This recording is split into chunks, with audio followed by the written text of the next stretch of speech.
So I feel like every week, bro, you're like your whole mood is indicative of how Barca does, man. Is that true? Bro, I don't understand. Bro, I don't understand. Bro, I'm not gonna lie. It used to be much worse. Like Barca would lose. Legit, it gets so bad that back when I had a lot of social media like Facebook and Instagram, bro, I just mute everything. Like I wouldn't log on for 2 days because I was like, man, I don't want to see any posts about Barca lose. That's how bad it used to be. But I mean, it still kind of affects me, but not as much. But a man's whole mood will depend on how their team does. That, bro, when United lost, I was pissed at everyone, bro. My dog looked at me to get info. I'm like, get the fuck out of here, junkie. Today's not the day. I don't know. City's just super motivated right now, and Saul, you mentioned this last week. Their run of forms or their run of fixtures is a lot more favorable than Arsenal's, and it's been proven right because obviously they drew this past week to West Ham, who's fighting relegation, which is exactly what you said last week. And well, not a lot of people believed in that, but it's what happened. So yeah, I think that's definitely going to be the game that defines the title. Yeah, the other big thing I said before we get all this opinion was the experience part, because I think not that a lot of people underestimate it or don't value it, but just the City squad is used to this kind of stuff. I mean, last season it came up until the last day in order for them to win the league, and they did it. But I think the big thing in City's favor is the experience. With the amount of money that Chelsea has spent this year, with the amount of talent they have, they should just not be struggling like this, man. I mean, what is really going on behind the scenes? It makes you question that. I mean, did the change of ownership really impact them so much to be like this? But it only makes me wonder, what's really going on behind the scenes, because no one's stepping up for Chelsea. Management is all over the place. You got the owner buying players willy-nilly, for millions and millions of pounds. What is really going on at Chelsea? So I think they deserve to be where they're at right now, if not lower. Hopefully, maybe, they get relegated. Who knows? Oh, But I can only dream. Still have to play Big United. Beat Forest 2-0 with a goal and assist by Anthony's fidget spinner. His fidget spinner. I don't know how you feel. You still feel confident, although, with all the injuries out and suspensions, about the game upcoming versus Sevilla? I'll be honest with y'all. That game was tough to watch. It was a roller coaster for me. I mean, freaking Sancho scored the goal within the first 2 minutes, but it was ruled offside, and then United kept attacking, and then all of that for 2 own goals in the last 5 minutes of the game. Oh man! And then with all these injuries, Lisandro and Varane, like you were saying. I don't know. I mean, I was worried at the game, but I saw the game against Nottingham Forest. Now, sure, it's Nottingham Forest, but they always put up a fight. They just like all teams in the Prem, no opponent is an easy opponent. Yeah, Anthony, celebrating after the goal, and then he sees it's Maguire, and his whole demeanor changes. He's just like, oh, it's that guy. I mean, just like, damn, bro. I think Maguire has to leave this transfer window, bro. I think it's just not good for him. That's United anymore. at least he never called himself the world's best center back, right? Oh yeah, Dejan Lovren. Yeah, that head. Yo, I'd take that guy over fucking slabhead Harry Maguire. Honestly, yeah. Bro, I'm excited to see Los Nalgas de Mexico return for the first time since the World Cup. Alexis Vega back in action for Mexico, baby. I'm excited to see that. I'm being honest, at this point right now, and I might be being a bit reactionary, but I think I much prefer Julian Nagelsmann over Xavi at the moment. As I said, that could just be me being very reactionary. I think if we bottle the league, I think it's Xavi out. I think it's time we move Feyenoord to first place. I think it's well deserved after the Europa League game where they proved they can be, a pretty decent side in Europe, which is Roma. And yeah, I think they have one of the longest win streaks in all of Europe. So I think it's about time we give them what they need or what they deserve, and that's first place. Boy, I agree. I totally agree with this. I think Feyenoord, they're going to beat that, bro. They're going They're gonna break that curse. I know. They're gonna break the 90 and 60 plus curse. Yes, the 1960 plus curse. I think United is the one team that's been consistent, and they deserve to be in the place they're at, and that's 6. I think that we just don't. No, do they it. 6. Fine. Bro, you guys. I say we just you don't. know, Blew a 2-goal lead versus Sevilla. Yeah, let them stay with that. Well, they didn't. Yeah, I'd say let them stay where they're at. Hear me out. Hear me out. Oh, this guy's about to say some of the stupidest shit you've ever heard. Go on. Hear me out. Aston Villa, 7th. Mm-mm. Newcastle, 8th. Mm-mm. AC Milan, 9th. And then, who was the other club we were talking about? Well, shut the fuck up. I say. I think Aston Villa should be ranked higher though, because Okay. they've been undefeated in their last 5 league games. Okay, true. Bro, I But- just don't. You know what? Here's mine, and then you can make your out. So you know what? I have to agree with all. I think. No. AC Milan at 7th, Atletico Madrid at 8th, Newcastle at 9th, and then Villa still at 10th. No, bro, Villa can't be at 10, bro. Can we please just figure out 7th and 8th first, and then we'll get to 9th and 10th. I say Atletico Madrid right below.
What is up, everyone, and welcome to our first ever live stream of the 90 and 60 Plus podcast.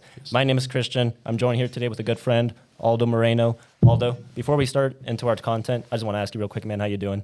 Good, man. It's good to be here. It's good to be in person, you know. To all you listeners out there, thanks for joining us in this very special occasion. So happy to be here. How are you, man? I'm great, bro. Can't be thankful enough to be here and to be in the same room as you and with a good friend, Eric Arredondo, who's behind the scenes. Helped us set up a lot of this stuff, so I really appreciate you, Eric. Thank you so much for all your hard work. It's been a roller coaster, man. We've had this podcast for almost 2 years now. First ever live stream, really growing, really, you know, this started off as a fun project between a few friends, and now, you know, we're kind of taking it a little bit more serious. So I'm glad to see it. I'm glad to see us growing, and obviously with that comes our friendship. So yeah. Yeah, most definitely, man. I mean, the only downside to today, you know, Saul couldn't be a part of it, which really sucks. So, buddy, if you're watching us out there, man, I hope you feel better soon. It sucks to be sick, but we're cheering for you out there, man. Yeah, so for those of you who don't know, 90 and 60 Plus is a soccer or football dedicated podcast about the beautiful game. You know, we're just really good friends that love talking about it day in and day out. I think this started on a Snapchat group chat. You know, we would just have like 30-minute conversations like, oh, who you think's going to win? You know, run banter by each other. But no, it's been great, man. And look at us now. So first ever live stream. I will say, and I do kind of have to clarify, this came about because of an assignment for one of my school classes at MSU Denver. So Professor Christopher Jennings, if you're watching, this is my final assignment. Gotta do what you gotta do, man. Yeah, Two birds with one stone too. You know, we got our episode out there, and you still got you're still doing your assignment. So two birds Exactly. with one stone. Exactly. So before we get into the football content, Aldo, let's tell everyone a little bit about ourselves, because I imagine this is the first time for a lot of people tuning in. So, hey, man, tell me about you and your love for the beautiful game. Well, yeah, man. I mean, my name is Aldo. For people that don't know me, for people that do know me and heard my voice, this is the beautiful face that comes with it. But no, man, I've played soccer since I was 7. Since then, I've been a player. Recently, more of as a coach for the last 6 years. So I've been doing that. It's been a fun ride. Still playing out now. I think I have a co-ed team back home, and I think they're probably playing right now, so they might not even be listening. But shout out to them. I love those guys. And yeah, it's good to be here, man. Nice. Now, a little bit about me, y'all. I've loved the game ever since I was a young little boy. Never any good at it, never. But I didn't let that take me away from the sport that I love. I wanted to pursue a career in this industry and some other aspects, kind of like this, broadcasting, journalism, stuff like that. I also play in a co-ed league. So shout out to Getting Messy is the team of my name if y'all guys are watching. But yeah, I love the sport, man. I love the statistical side, the analytical side, and tactics. And that's pretty much all we talk about in this podcast. So yeah, I'm excited to have a platform for it. And yeah, can't wait to get this started. Yeah, dude, let's get started, man. Let's get started. So for those of you that are first tuning in, our normal tradition with the 1960 Plus podcast is we start the show with what we call our biggest takeaways from the week just past. Basically, it sheds light on a topic that we don't really talk about during the podcast, but we still want to mention it. So it's kind of it in a nutshell. I'll kick it off with mine, y'all, and it's going to be a little bit close to home. So for those of you that don't know, although I'm pretty sure you're aware, North America is about to be the central hub for major soccer tournaments in the next 4 or 5 years, man. Yeah. Obviously, we have the 2026 World Cup coming here soon. And then just recently, the Mexico and USA Women's Federations announced a joint bid for the 2025, or is it 2025 or 2020? 2027, I think it was. That's right. World Cup here in the States of Mexico. That would be very exciting. Obviously, next year in 2024, we have the expanded Copa America. And then... No, Gold Cup, bro. This is what happens when you're live for the first time, bro. You get nervous. It happens. Yeah. The expanded Gold Cup. Basically, it's like the Confederation Cup being brought back. We obviously have the CONCACAF nations, and then we have a few invites from CONMEBOL, UEFA, CAF, and the Oceanic Asian area. And then, as I mentioned earlier, the expanded Copa America as well. So, yeah, very, very exciting news. I think it's about damn time that the States gets behind this football and soccer big news and impact that it's making. I mean, we saw with the World Cup how it impacted a lot of viewership here, went toe-to-toe with America's franchise sport, which is American football, and it delivered. So I'm happy to see that, and I'm happy to see it be a central hub for the next few years. Yeah, most definitely. And going back to that World Cup that just happened over in Qatar, especially here in the U.S., I saw a lot of growth for that. Like, a lot of people were watching that. I've had friends that have never really played soccer or watched soccer, and this World Cup changed a lot of that for them. So it's really been growing. It's good to see too, and that kind of segues to my takeaway. With the U.S. doing whatever it's doing, some European clubs are actually going to come play over here for their preseason next season. One of them is actually Wrexham against United in Las Vegas. Is it Las Vegas? I'm not sure, but either way, they're coming over to play. And that's going to be fun. But my takeaway is that Wrexham did get promoted. That's right. That's actually really good news. That's something, if you're a Wrexham fan, something you've been waiting for the last 15 years. They've just been stuck outside of that bottom section of the football pyramid in English football. And they've gone through. They got champions. They're promoted, which is awesome. If y'all never heard about Wrexham, I would recommend watching the docuseries over on, I think it's on Hulu or FX, Welcome to Wrexham. So that right there, definitely, it'll, share everything that's got to do with it. It's a must watch, I got to say. But no, it's good to hear that Wrexham got promoted. Ryan Reynolds and Rob McElhenney are ecstatic to be there. They're doing such a good job, too. Absolutely, man. Yeah, I have a lot of just non-soccer football fans that I work with or friends, and they always tell me, like, oh, I'm watching the show, and it makes me want to watch soccer. Obviously, shows like that and Ted Lasso, which is very successful. Yeah. It brought a lot of attention to the game. Hopefully, it's for the better, man. But yeah, congratulations, Wrexham. That's our biggest takeaways for this week. So I think now it's time we start diving into our main content. And although as we start every single week, we got to start in the Premier League. And only one place to start, in my opinion, man. I think as of the time of recording right now, I think it's safe to say that Arsenal, who was in first place for such a long time, bro, there's a lot of things you can say. You can say they slipped, they fumbled it, they dropped the ball. They Liverpooled it. But yeah, basically, guys, Arsenal is no longer first in the Premier League table. They went on a run of 3 consistent draws, 2 of which they were winning 2-0 at the very beginning. Yeah, 2-0 leads, just dropping it down. But I mean, don't even talk to me about 2-0 leads right now, especially after what happened today.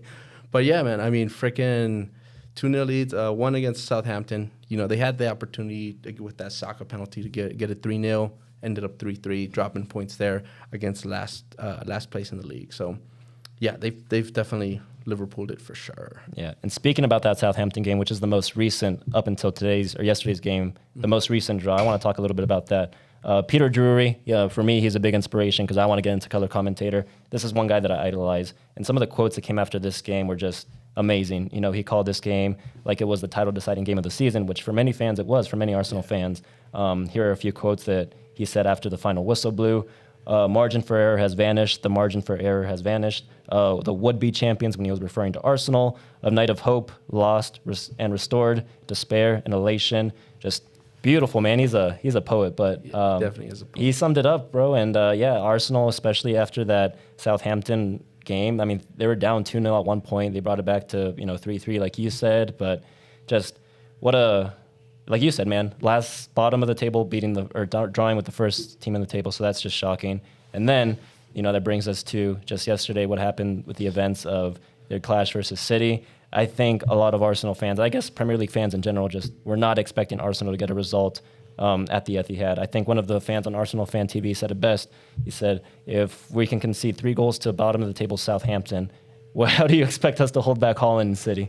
Bro, and especially Haaland right now. That guy's, I mean, he's a full-on cheat code, guys. Full-on cheat code. I don't know how this guy does it.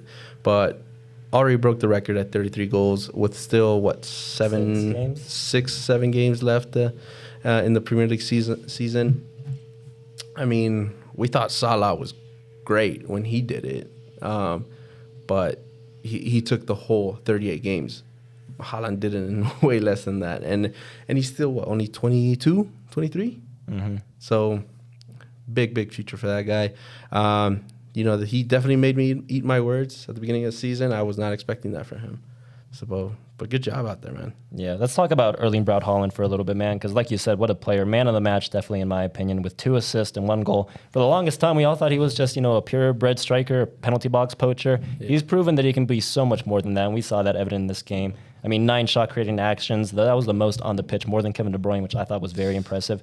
And at times, him and Kevin De Bruyne, they're really playing off each other. I think for one of the goals, he chested it down, brought it down very beautifully off of a goal kick clearance, and attracted all these defenders to him, and that led Kevin De Bruyne free to go through the run and score, just pass it in the back of the net. What do we expect from KDB?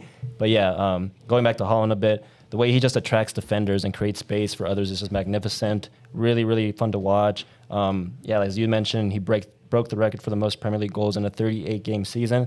I think he still might beat Alan Shearer's record of most goals in a Premier League season, period. I think so. I mean, how much is Alan Shearer's record? Well, you got to ask me. I don't know, but come on. 6 games left, scoring every game. I think he can do it. That's City. That's Haaland. Let's go back to Arsenal for a little bit because I want to talk about a little bit of their run of form.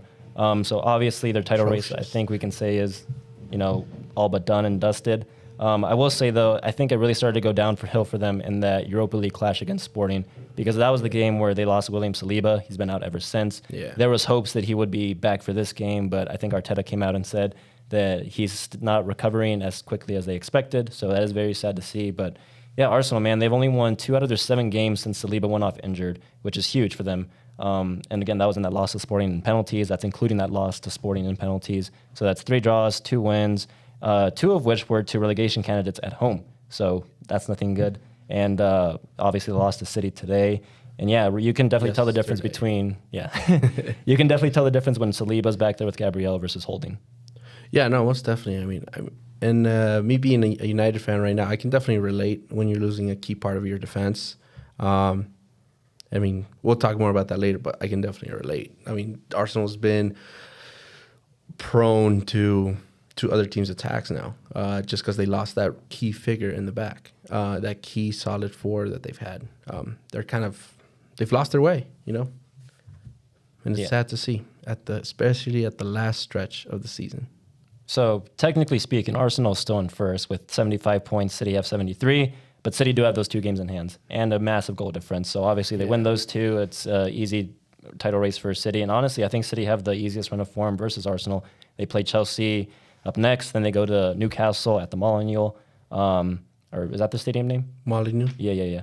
And then they got Brighton, Forest, Wolves. It's not looking like a good time for Arsenal, man. So yeah, definitely challenging times are ahead for them. But I think they're doing a lot better than their opponent they're going to face next in the Premier League, which is Chelsea, which I think you and I want to talk about a little bit more. Yeah. Because they've been absolutely... You talk about Arsenal's form being atrocious. Let's talk about Chelsea's form under Frank Lampard. Man, Chelsea, they suffered their 5th loss in a row under Lampard now. 3rd in the row in the Premier League. And in that run of 5 games, they've only scored 1 goal, conceding 9. Bro, that's abysmal. That's what that is, you know. That's really horrific. Because I said atrocious for Arsenal just because they've been in first and they've been losing their games. But Chelsea, they've just been bad from the get-go. We had high hopes for them, you know, when Mudryk came in, you know, especially a big signing like that. Enzo Fernandez coming in as well. João Felix. So there was definitely a lot of hope for them, but it just didn't happen. And it's still not happening. Frank Lampard coming back, he's not the guy. And again, I still hope for Chelsea getting relegated. I think it's still mathematically possible. It is, so I'm really hoping for it. Yeah, I think they're 10 points above the relegation zone right now. And you talk about Arsenal's run of form or run of fixtures left in the Premier League. Chelsea's is just as, if not more, challenging. So that's definitely one to look out for. But Chelsea, man, they're so bad at this point that even a player like Pierre-Emerick Aubameyang, who was completely out of the starting lineup, completely out of the team under Tuchel, under Lampard as well, he's been brought back in. And even then, bro, he's got some minutes. And honestly, he looked like the most impressive output offensively for Chelsea in this game, in their most recent one. He had the most shots on target with 4 and 2.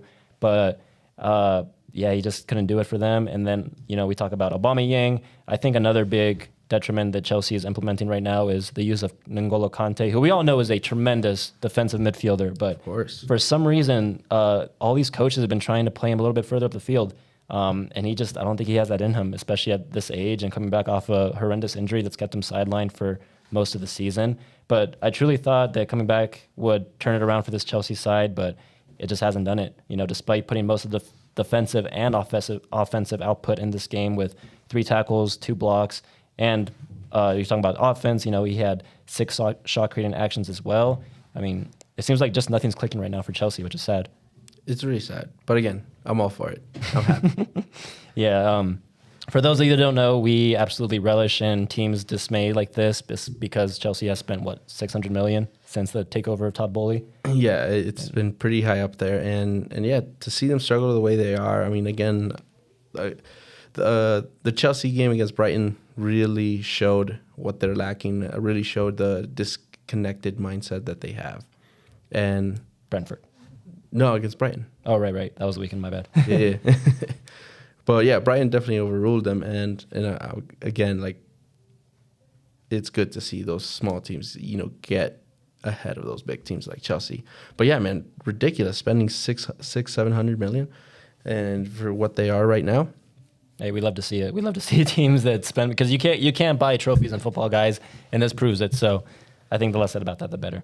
But yeah, let's go from one London team to another. Spurs, you and I just kind of witnessed their most recent game today. But before that, man, I mean, I think their form was just going from bad to worse. Over the weekend, they obviously had a horrendous showing against Newcastle at the Molineux. 6-1, man. What did you make of that game? Oh, man. I mean, we all said it last time in the pick'em. We all thought Newcastle was going to win, but not by this much, and not the way they did. By the way, Willock, what an assist, guys. What an assist. Freaking outside the boot. I think he got it like just before the halfway line too, and got it to Isak, but what a goal that was. And what a good showing. It just goes to show how much Newcastle has improved as well since they got their new owners. And it's just been Money spent the right way. yeah, money spent the right way. That's exactly what I was going to say. Proper management, proper budgeting and everything. And Newcastle should be a team to watch for the next couple of seasons. Absolutely, man. Just to touch a little bit more on that Spurs game, bro. They were up 5-0 in the first 21 minutes of the game. That's just how many Spurs fans were heading for the exit door at that point, man. But it was so bad at one point that Hugo Lloris was subbed off at halftime for Forster after conceding 5 goals, obviously. I mean, Forster only conceded 1 more. But, I mean, I think the real problem for Spurs in this game was the system change. They went from, we all know Spurs have played 3-5-2 majority of the season under Conte. He's not there anymore. In comes Stellini, and I guess he's gone now after this 6-1 loss. But he reverted to a 4-3-3 for some reason, which I think did not suit Spurs at all attacking-wise. When you have such attacking fullbacks like Ivan Perisic on the left and Pedro Porro on the right, it just did not work out for them. So I think that was really the problem that Spurs had in this game. Eric Dyer and Romero, they're probably better in the back three, honestly, as well. Dyer especially, what a horrible showing he had. I mean, the fans made their opinions very loud and clear, booing him. But, yeah, that was 6-1 over the weekend. And you fast forward to today, where somehow miraculously they came back from a 2-0 deficit to tie with Man United. Dude, I saw that game really, really pissed me off. I mean, United was up and going. First 6 minutes, Sancho got the goal, which, again, is good to see. It's good to see why Ten Hag still backs him. He still got it, and he's getting better for sure. But, yeah, first 6 minutes in, first goal, United was dominant the whole first half. They eventually got the second goal at the end of the first half when with Rashford coming in. But I don't know if it's fatigue. It might be fatigue because, keep in mind in the FA Cup, they did go a whole 120 minutes with Brighton. And Brighton, like we've talked about, we've praised them all season with how they're playing and how they've been attacking and how they've been moving the ball forward. So in that game, United was all defensive. It was a lot of hard work. So I can maybe blame some fatigue about that because they started really well, but then they diminished. But I don't know. I think they thought 80-90% was enough to win the game, and obviously Tottenham took advantage of that and came back 2-0. They could have easily won the game too. Oh yeah, because I think Dyer was one of the guys. He had like a free header, missed it wide. Heung-min Son, Harry Kane played in a beautiful ball. It was almost like the second goal they got to draw up the game, but at this occasion, Son just didn't put it in the back of the net. But yeah, I feel like the second half was just all Spurs, and they could have won it then. The first half was all United; they could have won it then. And yeah, it was definitely a tale of two halves. Yeah, that's for sure. But yeah, now because of that, we are where we are in the Premier League table, and both of these teams are, I don't know, more so Spurs, but United definitely are fighting for that top 4 race, which is very, very close. It is. I mean, that top 4 race right now, I mean, obviously Arsenal's still up top with 75, like you said, 33 matches played. The next City with 73, 31 matches played. Newcastle right now is at 62 with 32 matches played, and then United at 60 points with 31 matches played. So they do have a game in hand over Newcastle, but it's a tight spot over in the top 4. And, in the other spots too, 5, 6, and 7, they're not that far behind either. It's within a range of 5 to 6 points. So anything can happen, as we know in the Prem, especially in the last 6, 7 games. Yeah, that's right. Teams like Villa, Liverpool, who have not had the best season as well, Brighton, Brentford, they're all contending for those top 4 finishes. Not even top 4, but you get 5th and 6th. You play Europa League, you play Conference League, so definitely some European football up for grabs, which is exciting. Yeah, and especially for Villa. I mean, because Aston Villa, they're definitely an old prestigious club, and I don't think they've played Europe in such a long time, and they're really close to it. Again, if Saul was here, he would be giving praise to Unai Emery. So shout out to them again, But yeah, man. Hopefully they get a European spot. Yeah, obviously, not anywhere in the top 4, but Conference or Europa League. I do want to see them do that. Not just the race for the top 4 at the top, but if you go to the bottom of the table, it's also really, really close. I think now more teams are starting to thin out. You're really starting to see who might get relegated because, I mean, obviously, at the very beginning of the season, I said Leicester will get relegated, and look where they are right now in 18th place. And a lot of people did not agree with me. I thought you were on shrooms or something. I thought you were off. But, yeah, I mean, right now the bottom 3, it's Leicester, Everton, and Southampton. But just on top of it, it's West Ham, Leeds, and Nottingham. Again, within a range of 6 points. I think out of all of them, except for West Ham, they all have 33 matches played. West Ham has a match in hand, but everything's gonna. I think this is gonna come down obviously to the last game of the season because mathematically, Southampton do have a chance to survive. That's right. And a big thing with relegation, depending on which teams go down, is which players will stay in the Premier League. Because obviously, some players are too good for the Championship, and other Premier League teams pick them up. So that's definitely going to be one to look out for. But that's enough of the Premier League, man. I think over the weekend there was another English Cup competition that we want to talk about a little bit because we got a pretty big final coming up. Yeah, it's the Manchester Derby. Woo. I mean, first time ever for the FA Cup. You know, it's the Manchester Derby final. It's actually going to be on June 3rd this year. And I can't wait for it, you know. Being quite honest, City with the run and form they're in, with what they're trying to accomplish at the Champions League, they're you know, they have high possibilities of getting the treble. You know, Premier League, FA Cup, Champions League. They're still in those three competitions, already in the final of one of them. And can they repeat the feat and that was done by United in '99? Maybe, but I don't want them to. I know many people don't want them to. So it's all a little bit like destiny, you know. It's United in the way of City of stopping that from happening. So it's a little bit from destiny there, but the treble is definitely not going to be on for City. I will say that. I'm saying it right now, folks. Yeah, United, they definitely had a tougher time in their game versus Brighton. Like you said, it took them all the way to penalties, plus 120 minutes. But yeah, nevertheless, I think this FA Cup final will be really exciting just for the casual viewer because United's picking up form at just the right moment. Maybe they can have a lot to contend for at the end of the season if they end up out of the top four. So maybe this can be their only chance of, you know, somewhat of a consolation prize. So definitely one to look out for there. But that's pretty much all our chat in England. I guess we can move on and look Real ahead. quick, just to set up the Derby a little bit more. Yeah. In the last 5 meetings between United and City, City has won 3, and then United has won 2. So this is going to be a really good one because this is the one to play for all the United players, all the United fans. It's not only just a game, it's not only just a final, it's a sense of pride for them. So it's going to be a really good game. I do recommend it to watch. Nice. Beautifully said, man. So, yeah, before we step off of England, I think we should look ahead to this upcoming weekend or this upcoming match day fixtures to a segment that we always do here on 1960 Plus called the Premier League Pick'em. Although for new listeners or people just tuning in, you want to explain to them what this segment actually is? Yeah, so the Pick'em is a little predictor game, you know, on the NBC Sports Predictor app. I think right now they're still doing 6 games, right? That's right. 6 games. So it's 6 games a week. You get to predict the scores out of all those 6. If you get a perfect score and predict them all right, I think you either win or share the jackpot of $10,000. It used to be 50,000, but inflation, man. Inflation, and I think like a couple people won it in a row, where they're like, okay, we gotta like kind of start from the bottom again. Yeah, but it's a fun little, you know, app to play at home with your friends. You can create your own league. We're not endorsed at all. We should probably say that right off the bat. They're not paying us to say this. We just have been playing it for years. And yeah, we brought it to the podcast. A lot of fun. So let's just get started with it, man. So the way the point system works, I think, did you already explain this? Oh, no. So for every match that you predict, if you get a perfect score, that's 10 points. If you get the right result, so like a draw, a win. Yeah, like if you predict the draw or win or whatever, you get 4 points. And then if you get it completely wrong, you get no points. Yep. And just to give everyone at home a little inside scoop about our personal league, Saul is currently in first place with 378 points. I got 334, although you got some catching up to do with 248.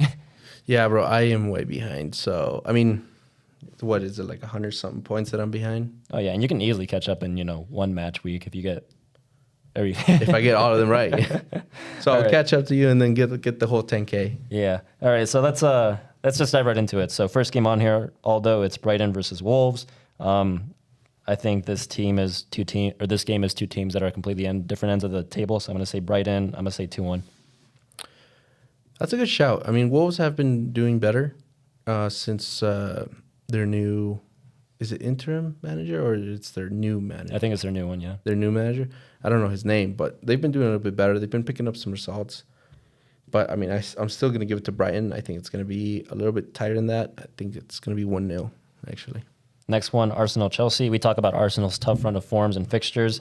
I think this is the easiest one out of the lot. I think they're going to finally bounce back and get some momentum because obviously Chelsea, they've just been atrocious. So I'm going to say Arsenal get, I'm going to say a narrow 1-0 win. I don't think so, dude. I think they're going to drop the ball even more, Arsenal. I'm not going to say Chelsea's going to win because, let's be honest, they're not playing that well to win, especially against an Arsenal team.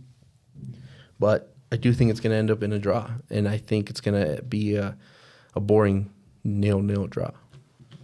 And then after that, we got Fulham versus City. And I want to say so bad that Fulham beat City and they dropped points and opened up the door for Arsenal, but that's not going to happen. I think City's going to beat Fulham 4-0. Yeah, I think so too. City's been in such a good form, and they did destroy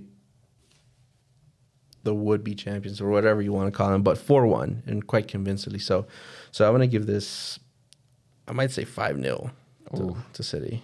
I can see that happening. Then we go to your team, United versus Villa. This is going to be a real good game, man. Villa, as we just mentioned, on tremendous form under Unai Emery. But United is at home, so I think they have the slight advantage. I'm going to say they barely edge it out 2-1. 2-1. That's a good shout. But like you said, United's at home, Old Trafford. It's getting to what it used to be under Ten Hag. I mean, we've had a lot of clean sheets at home. That's why De Gea is the top clean sheet keeper because all of them have been at home. Sure, we did lose Varane and Lisandro. I really hope Maguire doesn't start. I really do. I want to keep Lindelof and Shaw there. But I think a clean sheet's going to suffice. I think we're going to get 2-0 up in here. Next one really quick. I think Newcastle beat Southampton 3-0. 3-0. I mean, that's what we thought about Arsenal Southampton, But Newcastle, again, more convincing. They still have their core group of players. So, yeah, I think I'm going to say 2-0, actually. And then the last one, really two teams that have had mediocre seasons, up and down, a lot of roller coaster rides, Liverpool and Spurs. I think it's going to be exactly what the game in United and Spurs was today. It's going to be 2-2. 2-2, you think so? No, I think Liverpool are going to edge it at 3-2. I think Tottenham's going to get some confidence from the game today, but Liverpool's at home at the Anfield. We all know how Anfield is tough for many teams. 3-2 for me. Nice. So that's the end of the Premier League Pick'em. If you guys are playing along at home, make sure you submit your picks. But now, usually after we get off, England shores, we tend to go over to one of the other top 5 leagues. And we tend to go to one that's been a little bit more competitive this season than a lot of us would have predicted. And that is the Bundesliga, my friend. Although this past weekend, man, what a weekend it was. Because we saw, for the first time since, I think, the Klassiker, we saw a little bit of hope for Borussia Dortmund as they jumped Bayern Munich in the table to go first place. That was after an emphatic win to Frankfurt, who's no slouch, obviously. Yeah. And that's obviously because Bayern, they were also upset by Mainz.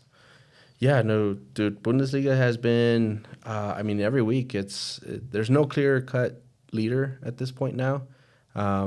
It's just been going up and down, especially for Bayern and Dortmund. I would have never thought they would have lost to Mainz, but that just goes to show kind of what's that whole transition period with Bayern and the little inter-squad difficulties that they're having, like with Sané versus Mane. By the way, that was on pay-per-view. Watch there. Front row seats.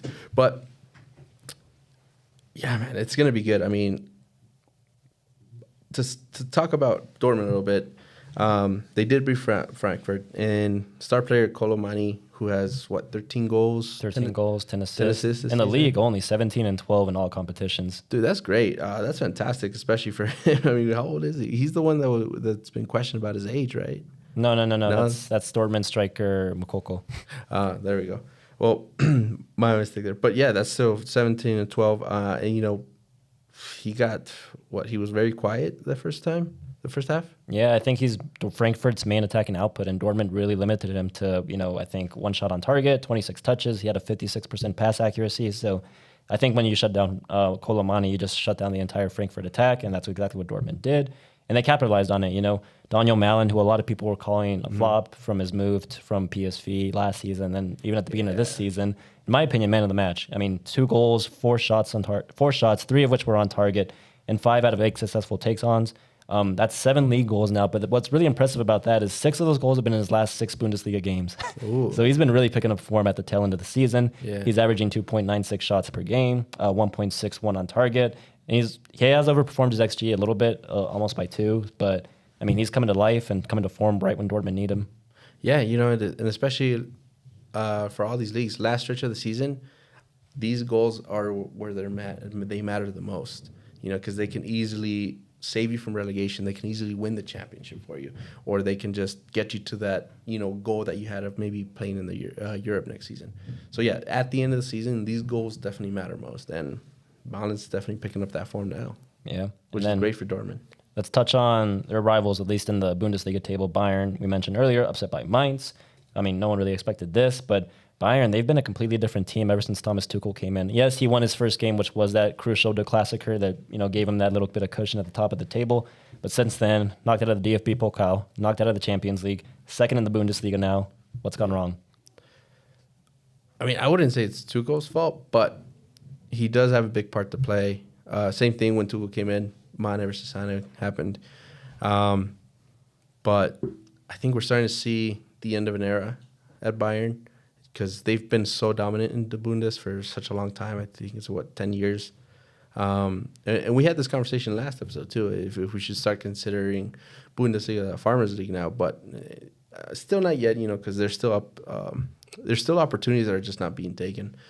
But I really don't think Tuchel's the guy for Bayern. Yeah. He's not playing. He doesn't throw that sense of confidence or of what a Bayern team should be. So. Yeah, and Tuchel famously has played a back three for most of his managerial career, and I don't think that suits Bayern well at all, especially not in this game. I mean, they fielded Stankovic, or I have no idea how you pronounce his name, but they fielded him, Upamecano, and De Ligt in a back three. Upamecano and Stanisic, they had 0 tackles between them and 1 interception. And then with De Ligt, they had 4 blocks between all 3 of them. I mean, just horrendous defending. And obviously, the midfield has not been up to par. I feel like Kimmich and Goretzka aren't the same players as they were in previous seasons. Yeah, definitely. And obviously, there's no focal point up top. I mean, Eric Choupo-Moting, great striker, but he's not Bayern quality or Champions League Bayern quality, in my opinion. No, definitely not. I mean, I still remember when he was at PSG and he missed that sitter where he Right on the goal line? Well, right in the goal line. He acted like a defender, so... Oh, man. But he did have a good stretch. Let's be honest. He did have a good stretch for Bayern. I think it was right before the World Cup. But since then, it just hasn't been working out for him there. Yeah. So, I mean, that's pretty much all to talk about in the Bundesliga. I mean, we can look ahead to this upcoming weekend because obviously that title race is heating up, and we can look ahead to Dortmund and Bayern specifically. Dortmund, they go away to Bochum. I'm pretty sure that's pretty much, we say a walk in the park, but obviously the Bundesliga has proven to be anything but. Meanwhile, Bayern Munich, they go to Hertha Berlin. So that'll be actually a really interesting game, and maybe we can see them drop more points. But that's that's the Bundesliga. You want to go over to Serie A now, specifically one particular city where 2 famous clubs come from? Yes, over at... are you talking about Milan or just... Yeah. Just wanted to make sure, bro. But yeah, over at Milan, we do have... for AC Milan, looks like Rafa Leao has been really carrying Milan on his back. He's been tremendous run of form as well. And same thing at the last stretch of the season. I'm not sure what his goal tally is or assist tally is right now, but I think it is 10 plus already. And he's came in clutch for AC Milan. Over at the other side, you have Inter and Lukaku. They're starting to pick up a little bit more form right before their UCL clash. So that's always good to see. But let's be honest, I think out of the 2, Milan's just been a bit more consistent. Napoli, before their good run of form, before Benfica tie, they've just been drawing and losing against opposition that's really questionable, in those middle table sections. I mean, they couldn't get a second goal against Ochoa's team. Oh, yeah, I forgot about that. Yeah, Ochoa stood on his head. Yeah, dude. They got 1 goal, and then they couldn't get a second one after that. I mean, that's a team that you should be pretty much winning like 5-0. They could have easily won it 10-0. Yeah. I mean, that run of form you mentioned, dude, it's been horrendous ever since that Champions League clash against Porto. They lost to Juventus, lost to Fiorentina, drew with Juve in the Coppa Italia, drew with Salernitana, and then obviously they bounced back and they beat Benfica. But then after that, they lost to Monza, obviously drew with Benfica again, and now they're on this tremendous run of form somehow. So, I mean, I think they're picking up momentum at just the right time, especially Lukaku, like you mentioned, because He's been scoring, gifted a lot of penalties recently. Yeah. But he's picking up form and crucial penalties, crucial goals when Inter need it. So, I mean, there's that, and that's all is culminating to that Milan derby in the Champions League semifinal, which we'll get on a little bit later. But yeah, I mean, they're definitely picking up results in both the league and the Champions League. So it's good to see for clubs in Milan. Yeah, most definitely. But on another team, Napoli's still up top in Serie A. I think they're up by 14 points still. Something ridiculous like Something like that. So at this point, I stopped counting, man. 'Cause, yeah, I mean, and it's a big contrast to what it was last season, because last season there was a lot of forces in that race, and it went down to the last game of the season. This time, Napoli they shot it off the park, and they've been holding it. They've been consistent, doing what Arsenal should have been doing. But I mean, there's less games in Serie A, so I think there's only like 5 more. yeah, I think so. Or But something like that. I mean, then let's talk about their opponent a little bit, because obviously they beat Juventus this past weekend. They but did, yeah. That was after Juventus. If you guys aren't following, basically they got a 15-point deduction early in the That season. was 25, my bad. It got rescinded temporarily. It can still. It's all this talk about it can be brought back. They can even be relegated, deducted more points. It's this huge controversy. But as of right now, all we know is that 15-point deduction was rescinded, and they jumped from 7th to 3rd. And obviously, there's a good feeling around Juventus and Turin right now, especially after they advanced to the semifinals of the Europa League. But excuse me, that was not enough to beat Napoli, I guess. Napoli just showed up. Honestly, it was a gritty win. Raspadori at the death in the 93rd minute, he won it for Napoli. Yeah. But yeah, that to me is just Napoli inching closer and closer to that Scudetto that they haven't won in 10 plus years. Yeah, it's definitely been a long wait for them as well. But that's why Serie A is in the 4th best league right now, after La Liga or whatever, because it's pretty unpredictable after some time as well.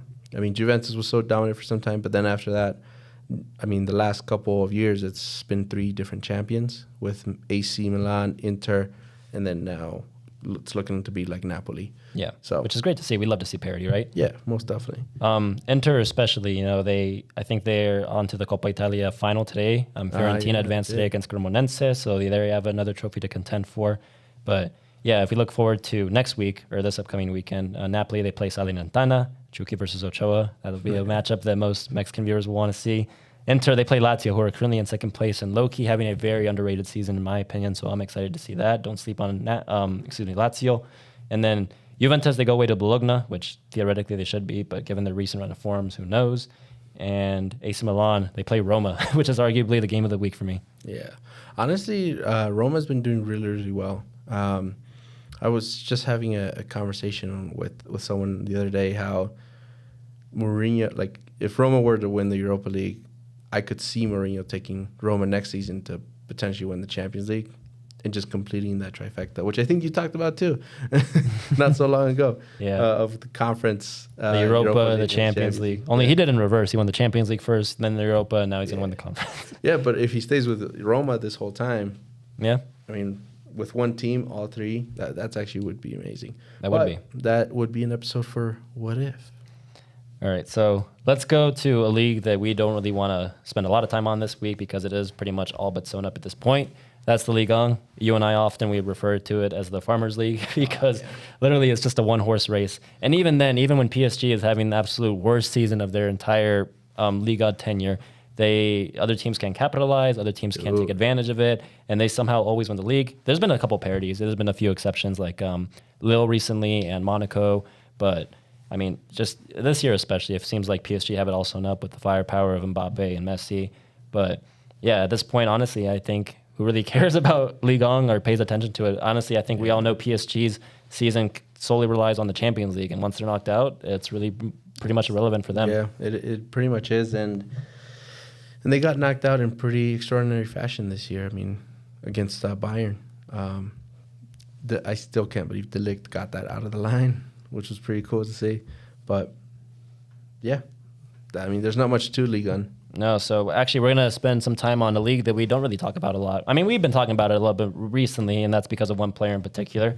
But the whole league in general is just very, very entertaining. That's the Eredivisie, which I think now is the 6th most competitive league in UEFA. Yeah, So they get one more extra Champions definitely League up there. berth, which is nice to see. But this past week in the Eredivisie, I mean, there was 2 marquee games. PSV, they beat Ajax pretty emphatically, honestly, 3-0, and that's to jump them in the table to go to second place, which is absolutely amazing. Ajax, obviously, they lost a ton of players last season. They lost their head coach. They haven't had the best season, but still they're contending. They're contending with some of the best that the Netherlands have to offer. But PSV, in my opinion, dude, like I said, just emphatic. 3 goals thanks to Xavi Simons, who's been absolutely electric ever since joining. He's been on fire, bro. I mean, he's the top goal scorer right now in the Eredivisie with 15 goals, and bro, it was a massive stroke for him to leave PSG. Was it on a permanent deal or a loan? I think it's loan with option to buy, but come on, who's gonna trigger that? I mean, yeah, he got 2 goals. Luke de Jong got the other, Barca clutch player. So I definitely miss him during these troubling times. But honestly, I think the biggest nail in the coffin for me was Noah Alvarez, who is right there on the wall. But he was not in defense. He's been playing center back a lot recently for Ajax, which I think is very interesting. They play him on that right side next to Jorge Sanchez. And honestly, Jorge Sanchez, who hasn't had the most impressive start to life at the Eredivisie, ever since Ethan came back to that back 4 instead of the defensive midfield position, they've been 2 completely different players. They've been scoring, feeding off of each other, which is good, which is rare for defenders, right? But it really is rare. But it just shows you the quality Edson has. He's very versatile too, because he can definitely go up. He showed that attacking prowess, but he also has that defensive awareness very solidified, and he's connecting really well with Jorge Sanchez. Yeah, which hopefully he grows to be better. He improves. But yeah, it is his first season. But like you said, hopefully he just continues going from there. Yeah, I mean, yeah, you said it perfectly there. So that's the other game, or that was one of the games that was the marquee games in the Eredivisie this past weekend. The other one, Feyenoord, now because of that PSV win over Ajax, they go 8 points above second place, which is PSV. They won their game 3-1 to extend their lead to an 8 points win now. That's ahead of PSV, 11 ahead of Ajax, which is in third, which is very impressive. Yep. But I think the one player and the one narrative that we've been talking about all season long for Feyenoord is Mexico's own Santiago Jimenez. Yes, Lebote. sir. What a player, man. Yet again. I mean, I think it's worth we mention on the live stream because what a season this guy's been having. I mean, he scored yet again. That brings his league tally to 12 for the season. That's just in league play alone. He's got 20 goals and 3 assists in all competitions, averaging 3.96 shots a game. And the best part about this, he's not overperforming or underperforming his XG. He's hitting the mark, which is really impressive to see because obviously when players have a really impressive season, they're overperforming their XG. But Santiago, he's right there, so that's really nice to see. He's really consistent. Definitely consistent, yeah. Exactly. That's very consistent, just... Mm-hmm. And nice. Really crucial because I think Feyenoord, they have not won the Eredivisie title since 2016-17. And Santi, I think, is going to be very pivotal to bringing that back to Rotterdam. Yeah, most definitely. I mean, I think the only downside to Santi's season was that loss against Roma in the Europa League and how he got a red card off of that. But he's just been doing really, really good stuff. He's very young, 23. I mean, he just epitomizes what we want to see in Mexican football, where they go out to these leagues and they go out and show what they got. And he's been really improving. So, again, still very young player, some stuff to work on, obviously, but he's going there, man, which we love it. Getting better every day. Yep. All right, so now let's go to the other top 5 league to round it up, which is La Liga. Obviously, Barca, I think their, I would say, mediocre run continues. They beat Atletico over the weekend, which was very impressive and unexpected in my opinion. But then after that, they go and lose 2-1 to Rayo Vallecano. Dude, don't sleep on Rayo Vallecano, bro. They've actually, I mean, they're not doing that well, but they're doing better than a lot of people expected. Yeah, I mean, some positives. Pedri, De Jong are back. Lewandowski finally scored after not scoring in 4 games.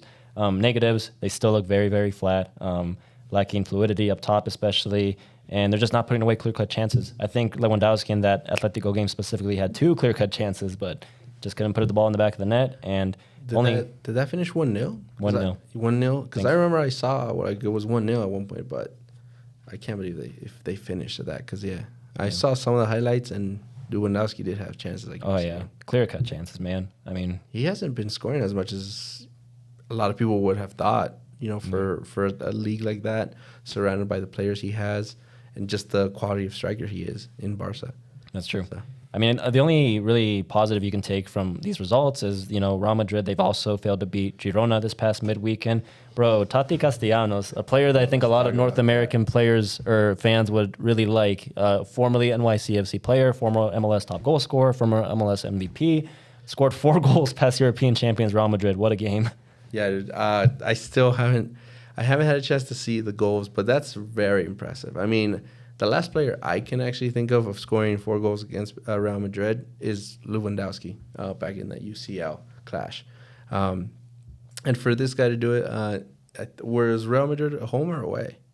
They were away. They were away. So, I mean, that just goes to show how Real Madrid can't really travel. Because I think that's what happened, too, at the Signo Iduna Park with Lewandowski. It was a 4 there.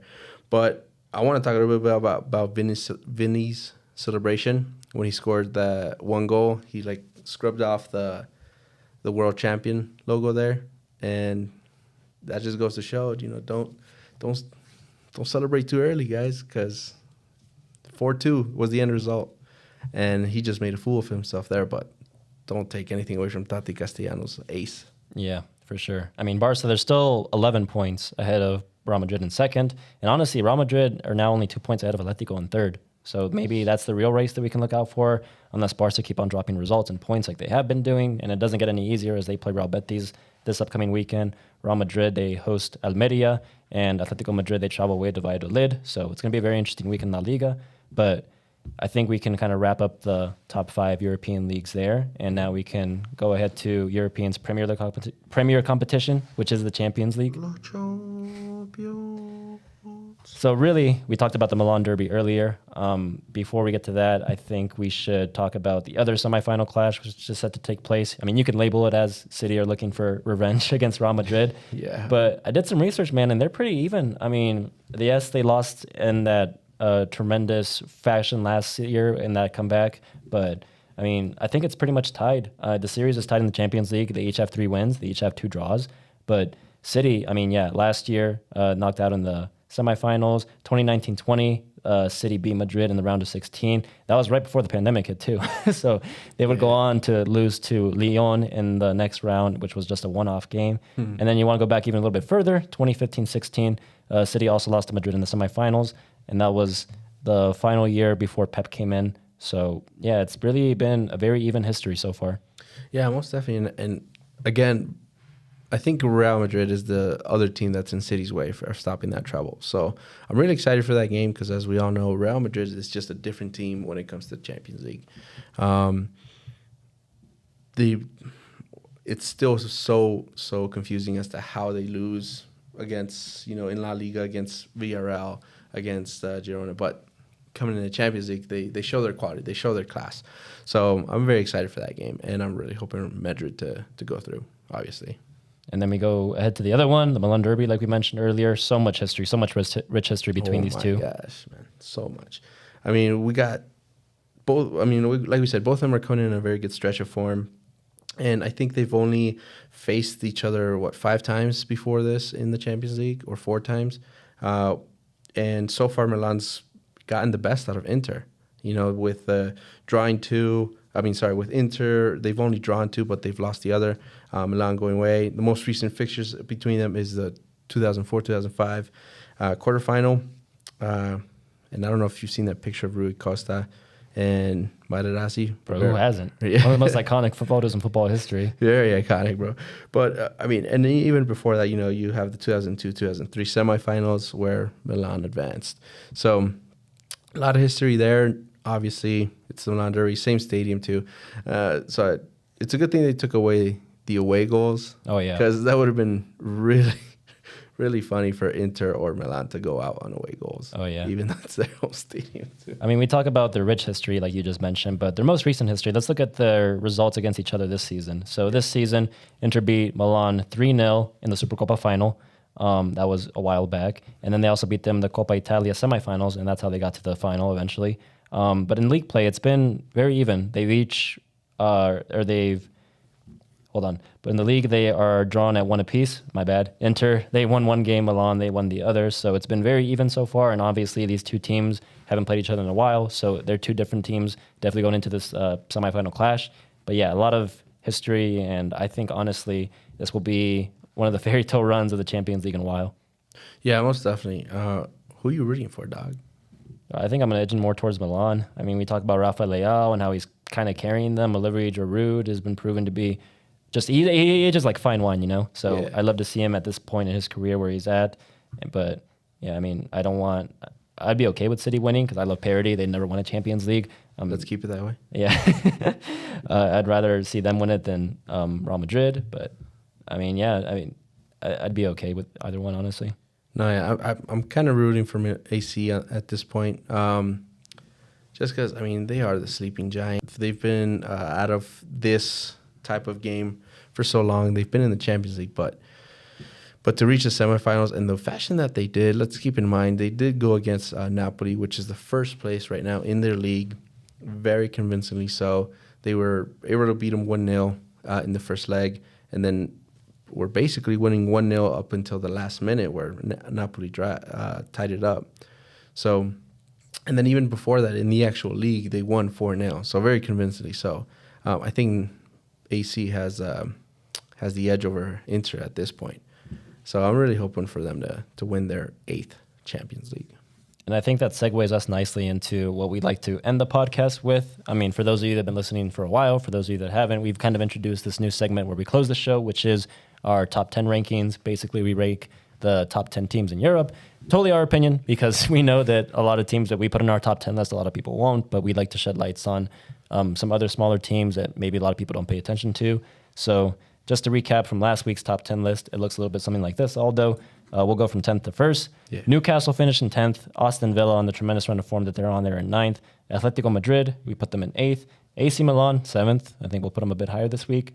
Followed by Manchester United in 6th.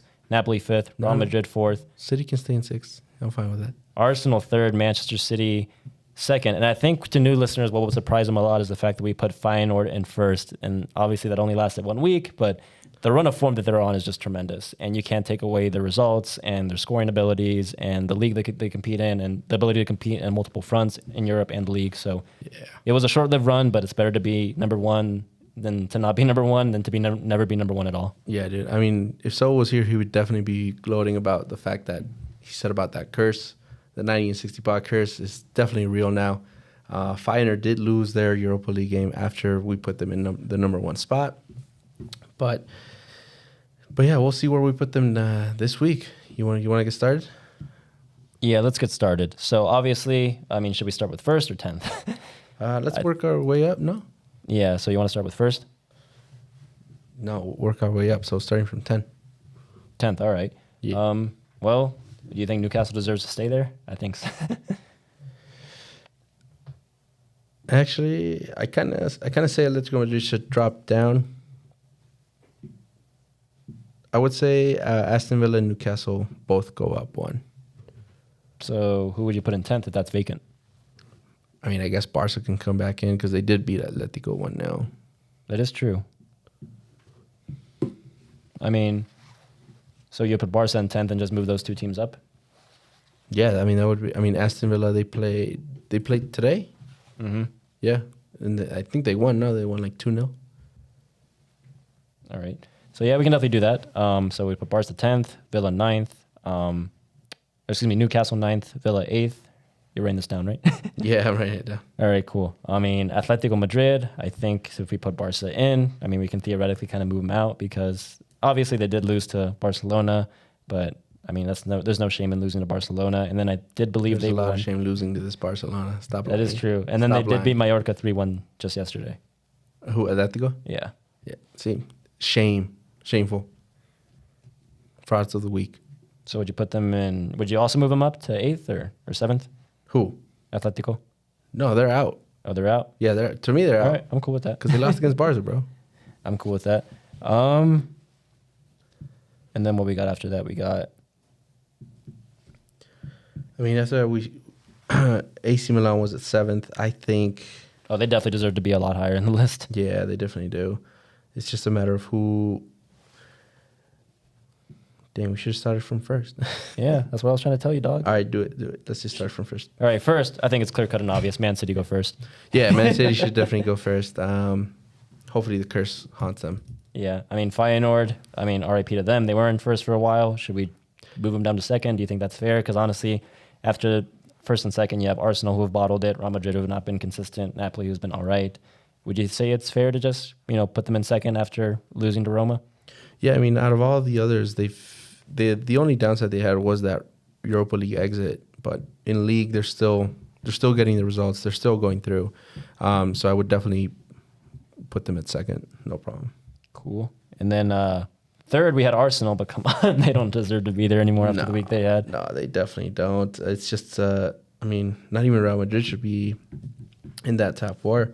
I think that's where we kind of put Milan in one of those two Ooh. spots, 3 or 4.